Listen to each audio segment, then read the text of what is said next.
Would you ever go to a Hollywood party? Let me know your thoughts on this. Don't have no felonies. I'm not crazy or none of that. It's like, I just want the truth, and it's so hard to get it from the courts. And it seems like Jay-Z don't want to say anything. So, I don't want to see him go down for something that, you could have just got taken care of. That's it. We're watching a story unfold that feels less like a family dispute and more like a detonation waiting to happen. Jay-Z's alleged illegitimate son isn't just asking to be recognized. He's claiming to hold the kind of material that could dismantle empires. According to his own statements and those of people said to be close to him, he possesses recordings from Sean Diddy Combs' notorious gatherings. Videos described as intimate, unfiltered, and deeply incriminating. Insiders allege that these files were handed to him by people who call themselves victims and by others who worked behind the scenes, all on one condition, that he use them in court to bring down both Jay-Z and Diddy. This isn't gossip traded in dark corners. It's a declaration of war against two men who have shaped hip-hop's cultural and financial landscape for 3 decades. You understand? I think that they don't want, if they was in any of those freak-off tapes, if they played a part in any of those Diddy sessions, they don't want it to get out to the general public to make up their brand. From what we've learned, the young man is positioning himself as both witness and whistleblower. He insists the footage will expose patterns of manipulation and silence that reach far beyond celebrity misconduct. He's portrayed himself as a voice for those who claim to have been mistreated inside that world, a world where money and fame allegedly bought protection. But even that stance has split public opinion. Some followers now suggest Jay-Z might be using his wealth and influence to suppress the evidence, or even to turn the accusations back on his son, framing the situation as extortion. What we're left with is a bitter paradox. A son who says he wants justice, and a father who's been accused of trying to buy peace at any cost. The tension around these claims intensified the moment Diddy's conviction was announced. On October 3, 2025, the producer who once called himself Brother Love was sentenced to 50 months behind bars after a federal jury found him guilty on 2 counts of transportation for intimate services under the Century-Old Man Act. The verdict didn't come out of nowhere. During an 8-week trial, prosecutors presented testimony from Cassie Ventura and another woman known only as Jane. Both described being moved across state lines for what the court called illegal acts, sometimes filmed at events referred to as freak-offs. The details were disturbing. Accounts of control, of substances, of cameras rolling while consent blurred into fear. When the judge finally spoke, he called for a significant sentence to send a message.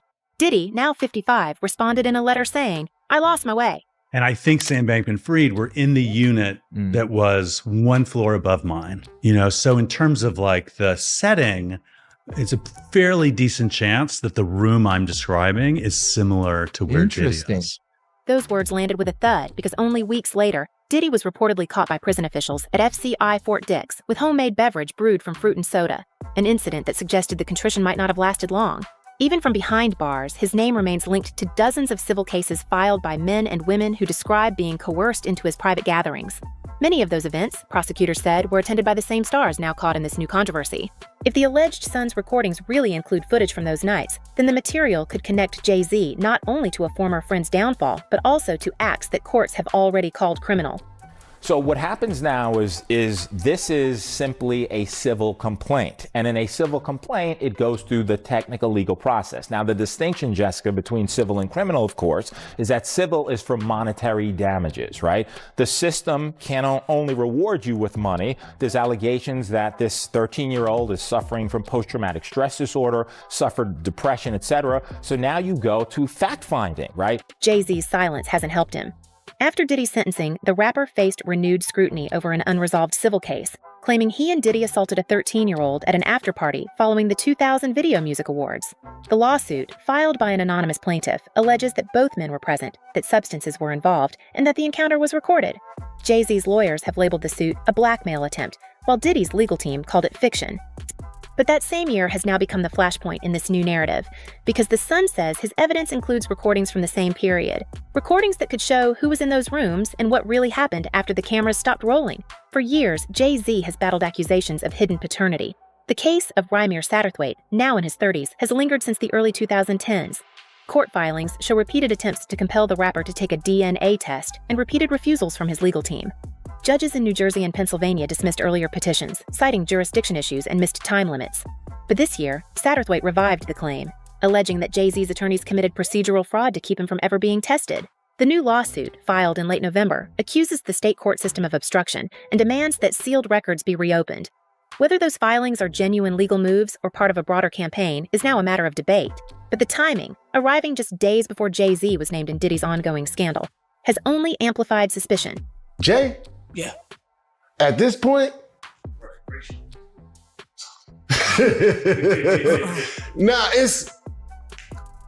I would want, why?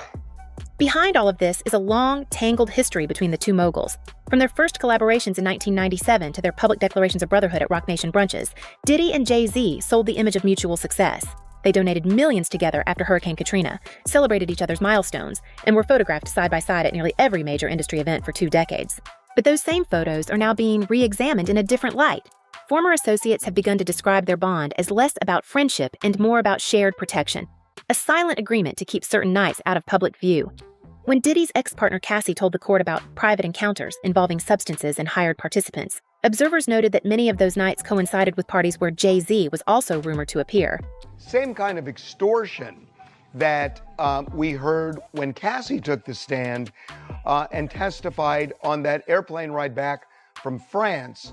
Diddy said, "You don't do a freak-off, I'm going to release one of the freak-off videos that you are profiled in and humiliate you." What makes the son's claims explosive isn't just the family connection. It's the suggestion that he's holding evidence from those exact parties.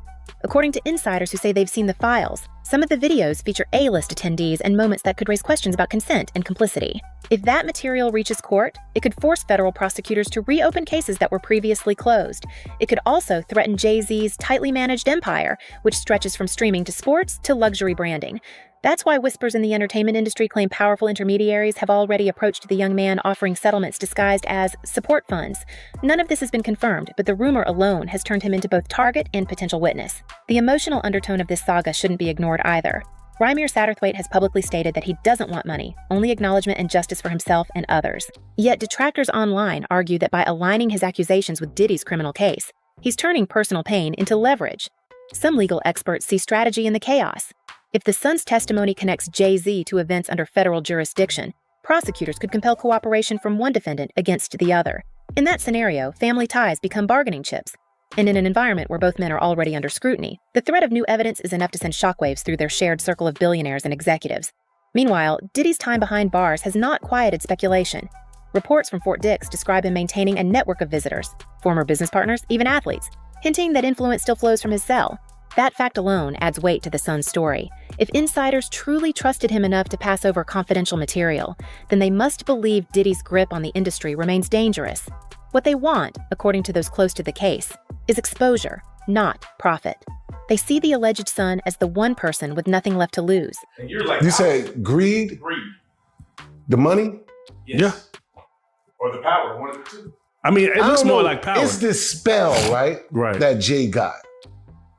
That's why I kind of look at Kanye and Dame and all them. They the old me. Right. They the YouTube me. Yeah. Right. You understand what I'm saying? That this Dame look like the old YouTube me to me because he hurt, bro. Producers and political donors has everyone in the industry on edge. Confidential calls have reportedly been made to crisis PR firms, and a few brands quietly paused collaborations linked to Roc Nation. None of this has been addressed publicly, but the silence is starting to speak louder than the statements. As the tension builds, the story keeps twisting. Diddy writes from prison that he's seeking peace. Jay-Z avoids cameras, and the alleged son hints online that more receipts are coming. If that's true, the next release could be catastrophic. Because if even one frame of those recordings confirms what insiders describe, the question won't be about lawsuits anymore. It will be about criminal charges, destroyed legacies, and the end of a cultural dynasty. Jay-Z's lawyers insist the son's claims are frivolous. Diddy's camp says the videos don't exist. But if that's true, why are they both so determined to make sure no one ever sees them? Maybe this isn't just about justice anymore. Maybe it's about survival. And that brings us to the question that no one in their circle wants to answer. What happens when the truth finally leaks, and it's not the story they built their empires on? What do you think? Is this the beginning of hip-hop's biggest reckoning, or another masterclass in distraction by two of its smartest players? Let us know in the comments, because the storm is only getting started. Until next time, stay curious, stay sharp, and remember, what's whispered in private has a way of reaching the light.